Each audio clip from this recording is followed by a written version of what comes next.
बिस्मिल्लाहिर्रहमानिर्रहीम। अस्सलाम वालेकुम ख़वातीन व हज़रात, मैं मोहम्मद शहज़ाद अब्बास हूँ और आप देख रहे हैं मेरा फ़ेसबुक और यूट्यूब ऑफिशियल चैनल। उसूली और 360 ज़ावियों पर ख़बरों की तफसील और तज्ज़िया जानने के लिए खुशामदीद। अभी आपके सामने एक मैंने ऐसी ख़बर रखनी है जिसको जानने के बाद आप शायद ये सोचने पे मजबूर हो जाएं कि ईरान को इस वक्त सबसे ज़्यादा ख़तरा इसराइल से है या अपने दोस्त ममालिक सर फहरिस्त सऊदी अरेबिया से। और मुस्लिम उम्मा जो इस वक्त कट रही है उसमें अगर मैं यूँ कहूँ कि सर फहरिस्त हाथ जो है वो अरबों का है तो ये गलत नहीं होगा। और कटने वालों की तादाद सुनकर आपको ये लगे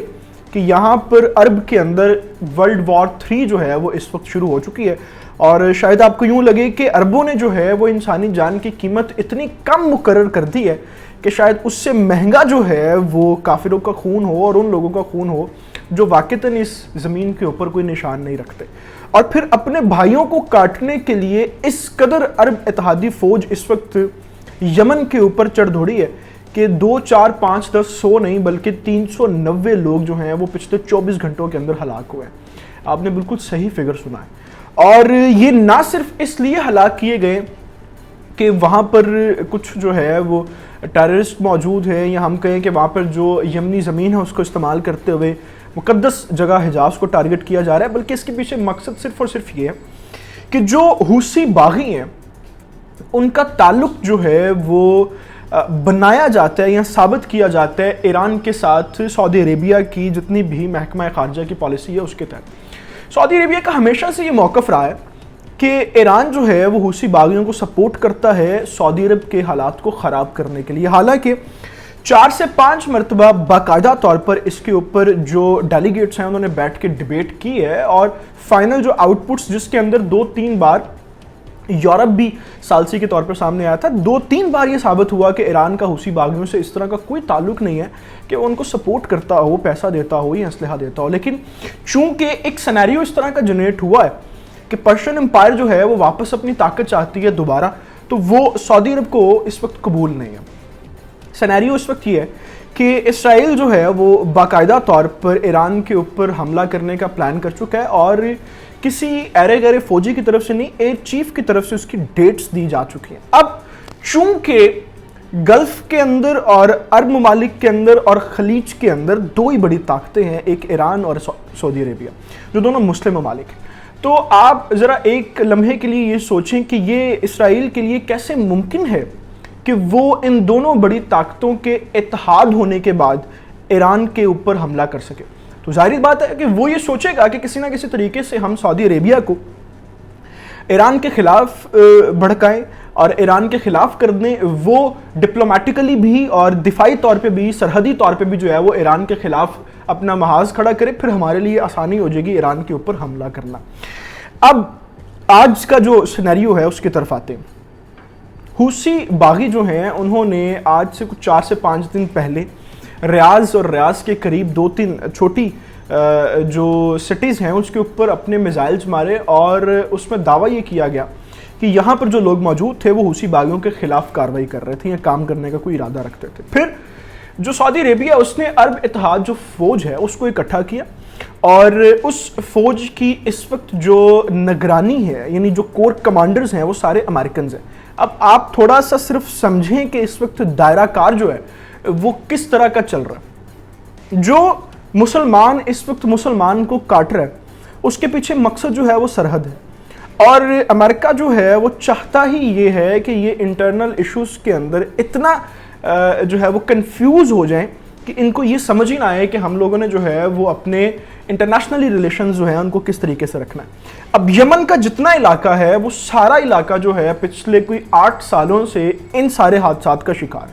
अब ना सिर्फ फौजी कार्रवाई हो रही है बल्कि पिछले 24 घंटों के दौरान जो है वो तमाम तर जो खुराक की तरसील है उसको बंद कर दिया गया, जितनी बंदरगाहें लगती हैं उनको बंद कर दिया गया, जितनी ट्रांसपोर्टेशन होती है उसको बंद कर दिया गया और जितने लोकल फर्स्ट एड की फैसिलिटीज़ हैं उनको बंद कर दिया गया। प्लस एक और जो कारनामा है वो इस वक्त किया गया है कि शायद हूसी बागी जो हैं उनके ऊपर बाकायदा तौर पर अरब इत्तेहादी फ़ौज जिसको लीड जो है वो सऊदी अरेबिया कर रहा है उसके ऊपर हमला भी करते। اس کا جواز جو ہے وہ سفارتی طور پہ سعودی عربیہ کی طرف سے بھی آیا، یعنی آپ 400 بندہ ہلاک کر دیں اور آپ کے پاس کوئی ریزن ہی نہ ہو، ایسا تو نہیں ہوتا. تو اس کا جواب جو ہے وہ سفارتی طور پہ سعودی عربیہ نے بھی دیا، اور جواب یہ دیا گیا ہے کہ ہمارا ایک کنٹینر جو تھا وہ یو اے ای سے آ رہا تھا، جس کے اندر ہاسپٹلس کی چیزیں تھیں، جس کے اندر ہمارا کچھ میڈیکل ایکوپمنٹس تھی، سامان تھا. اس کو جو ہے پورے کنٹینر کو حوثی باغیوں کی طرف سے کڈنیپ کیا گیا اور اپنی تحویل میں لے لیا گیا. جبکہ اس کے جواب کے اوپر حوثی باغیوں کو یہ کہنا ہے کہ اس کنٹینر کے اندر اسلحہ تھا، بارود تھا، اس کے اندر وہ تمام چیزیں تھیں جس کو میزائلز تھے جس کو حوثی باغیوں کے خلاف استعمال کیا جانا تھا، اور یہ کنٹینر جو تھا وہ ڈائریکٹ اسرائیل سے آ رہا تھا. اب اسرائیل سے آ رہا تھا یا امریکہ سے آ رہا تھا اس بات سے فرق نہیں پڑتا، لیکن کم از کم ان کا دعویٰ یہ ہے کہ وہ آ رہا تھا.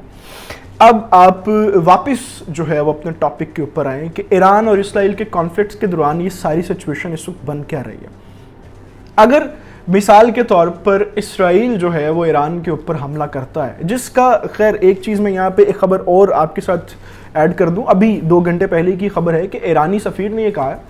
کہ اسرائیل جو ہے وہ صرف دھمکیاں دے سکتا ہے، وہ ہمارے اوپر حملہ کرنے کی جرت نہیں رکھتا، اور اگر اس نے اس طرح کی کوئی جرت کی اور اس نے کوئی نہ کوئی حرکت کی تو ہم صرف انگلی نہیں پورا ہاتھ کاٹیں گے. اب آپ یہ سمجھیں کہ اگر اسرائیل ایران کے اوپر حملہ کرتا ہے تو ایران کو اسرائیل کو جو جواب دینا اس سے زیادہ جو پریشانی اس کو لاحق ہوگی وہ سعودی عربیہ کی طرف سے ہوگی، کیونکہ ایسی سچویشن میں جب ایران کانفلکٹس کا شکار ہو، ایران کے اوپر حملہ ہو رہا ہو، ایران کو جو ہے وہ دفاعی طور پہ کمزور کیا جا رہا ہو، تو سعودی عرب اپنے ہاتھ سے یہ آپشن کبھی بھی جانے نہیں دے گا کہ ایسے لمحے میں ایران کے اوپر اٹیک کیا جائے اور اٹیک کرنے والوں کو سپورٹ کیا جائے. کیونکہ جس طریقے سے آج سے 1300 سال پہلے پرشین امپائر کو توڑا گیا تھا اور عربوں نے اپنی حکومت بنائی تھی، اسی خواب کو عرب آج بھی دیکھتے ہیں، اور جس طریقے سے پرشین امپائر کو توڑا گیا تھا اس پرشین امپائر کو دوبارہ کھڑا کرنے کے لیے ایرانی آج بھی عربوں سے نفرت کرتے ہیں. اس سارے سینیریو میں جو میرا اور آپ کا نقصان ہے وہ یہ ہے کہ قومیت جیت گئی ہے اور دین کہیں دور دروازے سے باہر کھڑا ہو گیا. دیکھنا یہ ہے کہ ان ساری صورتحال میں پلڑا کس کا بھاری ہوتا ہے اور خون کس کا گرتا ہے زمین پر، جہاں سے شہداء دوبارہ پھر اٹھیں گے. ان ساری تفصیلات کے ساتھ ابھی میں آپ سے اجازت چاہوں گا. آپ سے گزارش ہے کہ آپ نے ابھی تک اگر ہمارے چینل کو سبسکرائب نہیں کیا تو اس کو پلیز سبسکرائب کر لیں، بیل آئیکن کو پریس کر لیں، کیونکہ یہی ایک واحد اور آسان طریقہ ہے